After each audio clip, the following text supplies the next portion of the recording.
यहाँ अराजकता चलता है, यहाँ गुंडागर्दी चलता है। हर शुक्र जब भी कोई जुलूस होता है शुक्रवार नमाज के बाद इधर आतंक फैलाना चाहता है।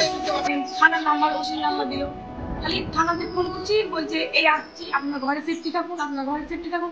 ঘরের ভিতরে যা অ্যাটাক করছে আমি কিভাবে নিজেকে বাঁচাবো বলুন তো?